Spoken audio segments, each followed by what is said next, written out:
Dobar dan, dobar dan. Evo da najavimo napokon i zadnju tekmu skupine, a to je Hrvatska protiv Gane. Kaj da vam velim, znači Gana će nam biti možda najteža utakmica do sad. Ja sam se jako bojala i kako će završiti tekmu protiv Paname, ali evo na kraju taj jedan gol nas je spasio, osigurao nam je 3 jako bitna boda i zadržao nas je u igri za prolazak dalje. Ali čeka nas ta tekma s Ganom, koja nam je ujedno stvarno i možda i najbitnija, zato što nam ovisi o tome da li ćemo biti drugi na tablici ili ćemo biti treći na tablici, jel? I naravno, svaki bod je važan, svaki bod se gleda, svaki gol se gleda, sve živo se gleda na ovom svjetskom prvenstvu i zato mislim da nije dobro da nešto previše kalkuliramo, jer da se mene pita, ja bi svakako išla na pobjedu. Ne, bez obzira na sve, mislim da je najbitnije da mi idemo uvijek na pobjedu, pa sad ovisi o rezultatu, o tijeku utakmice, onda ćemo vidjeti da li se trebamo variti da dobijemo barem x ili će tako rezultat sam po sebi ostati, ako nećemo moći zabiti i ostale stvari, jel? Ali jednu stvar kaj znam je da ne smijemo sigurno izgubiti. Zato što realno, eto, s pobjedom protiv Gane bi imali 6 bodova i to bi sigurno zacementirali to drugo mjesto, ali sa X-om imali bi 4 boda. E sad, ima već jako puno treće plasiranih momčadi koji imaju po 4 boda, pa čak i 3 boda. I pitanje je di ćemo se mi sad tu točno rangirati. Ok, još se sad neke tekme igraju i uglavnom smo među zadnjima koji igraju uopće utakmice ovog zadnjeg kola, tako da definitivno postoji mogućnost da ćemo je kalkulirati. Ali mislim da to stvarno ne bi trebali raditi, jer moramo ići uvijek na pobjedu. Moramo ići na onu zihericu, pa kaj sad? I nek dobijemo i najtežeg protivnika. Zar nas se to prije sprečavalo? Nije. Tako da po meni nemamo se mi čega bojati. Koje god da dobijemo, bez obzira koji smo na tablici, nek nam sam dođu.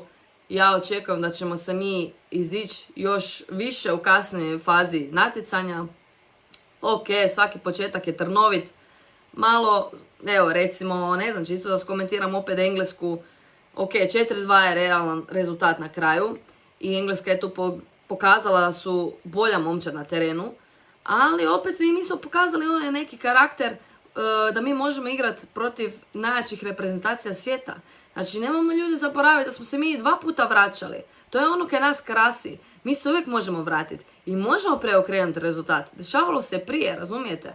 Tako da, ali eto, ovog puta Engleska je imala možda malo više sreće, zato što su uspjeli zabiti onaj brzi gol u početkom drugog poluvremena, negdje u 50 nekoj minuti, doduše to je Jude Bellingham bio, ali mislim da je tu više Engleska imala sreće nego što su oni zapravo bili kvalitetniji na terenu od nas. Zašto to mislim? Pa zato što mi smo imali dosta kiksova u obrani i dosta smo im otvarali prostora. I to je njima jednostavno omogućilo da nam ulazi između linija i jednostavno tu su nam stvarali cijelo vrijeme prednost i tako su nam i zabijali golove. Nećemo se lagati, jel? Ali, ok, nama uvijek treba malo vremena da se mi zaigramo, da se malo posložimo. I iskreno, to se već malo vidjelo i protiv Paname. Ok, sad će me neko kritizirati, ono kao, kaj kažeš na prvo poluvreme Joška Gvardiola. Gle, ja Joška jako volim, znači nikad neću zaboraviti njegove partije u dresu dok je igrao na svjetskom prošlom, 2022. Čovjek je igrao fenomenalno.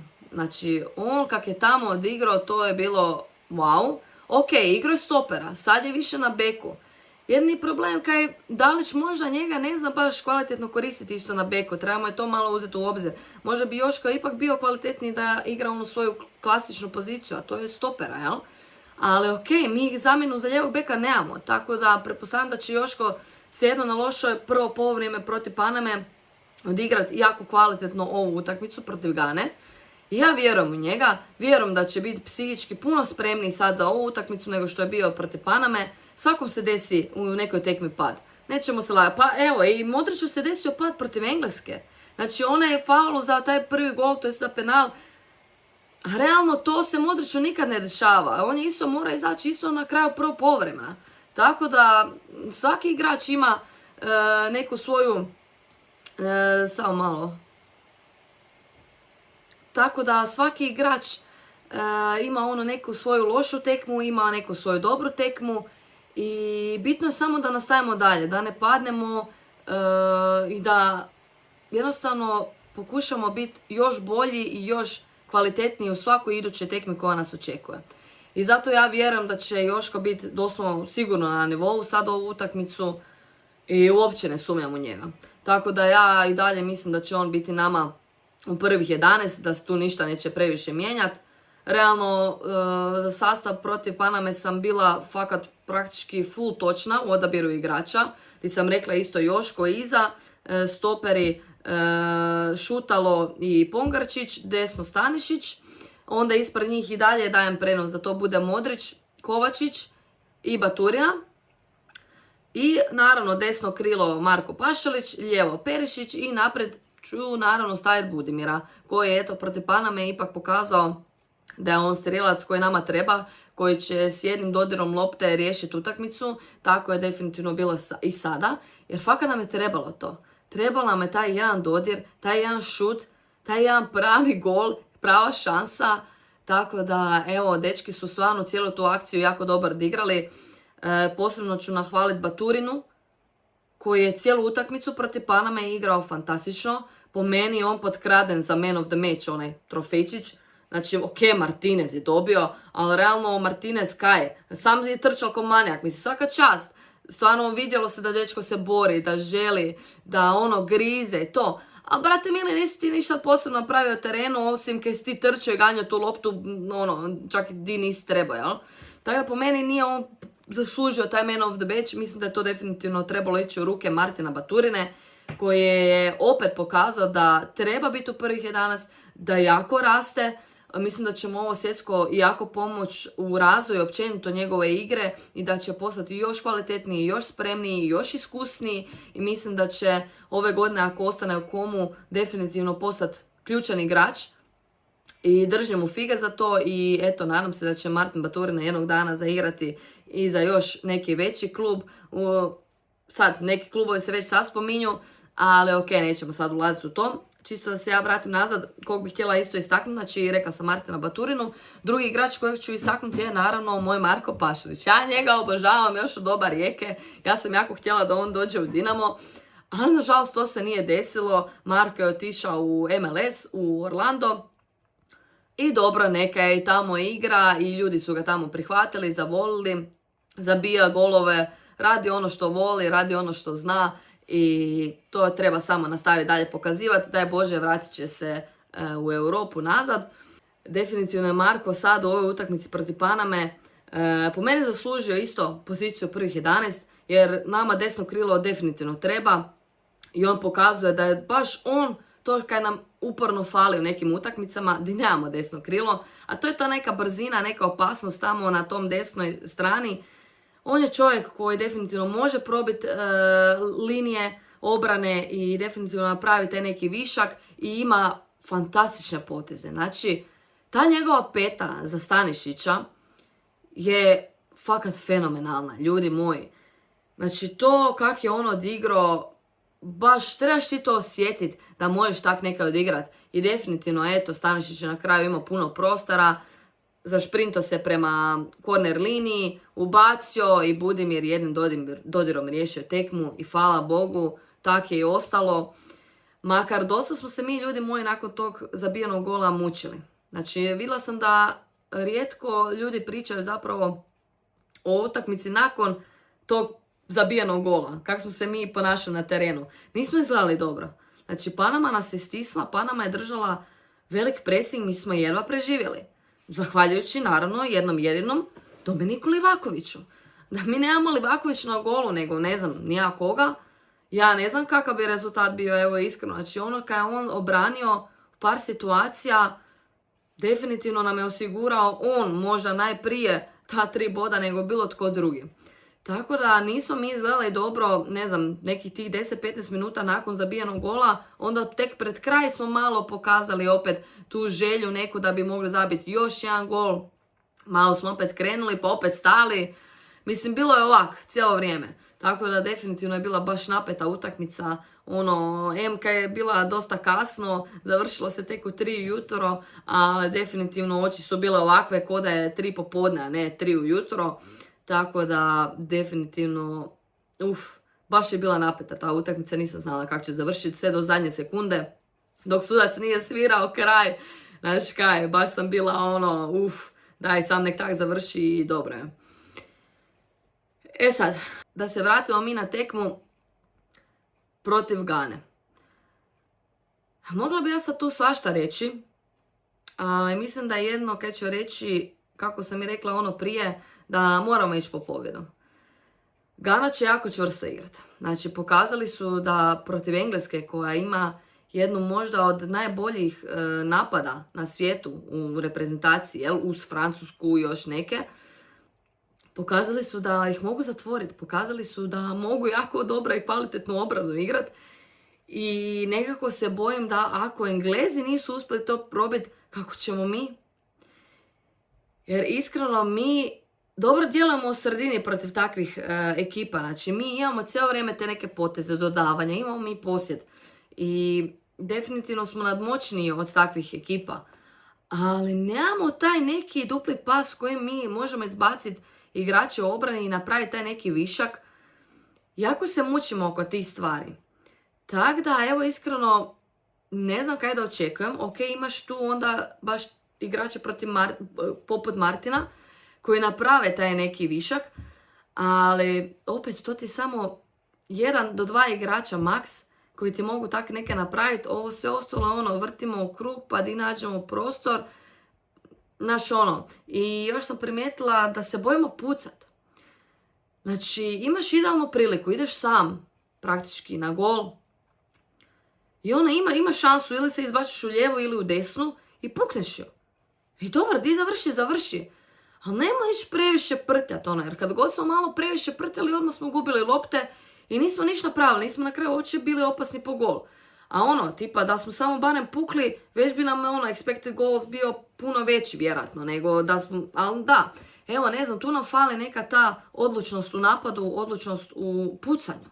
I zato ja volim igrača poput Marka Pašalića jer on, i kad su 3 igrača ispred njega, on bi ju puknuo. Ako ima dobar osjećaj, ako ima nos, ako vidi da bi možda mogao provući, on bi ju puknuo. Ne ide on sa previše dodavati to. Makar baš taj zicer, 1 protiv Paname, on je išao sam na golmana i točno se vidjelo na njemu da se dvoumeo da li da doda desno, ja mislim da je bio Baturina, ili da puca i na kraju imao taj 1 korak previše i kaj je bilo niš. Nismo zabili taj drugi gol koji bi nam definitivno puno značio.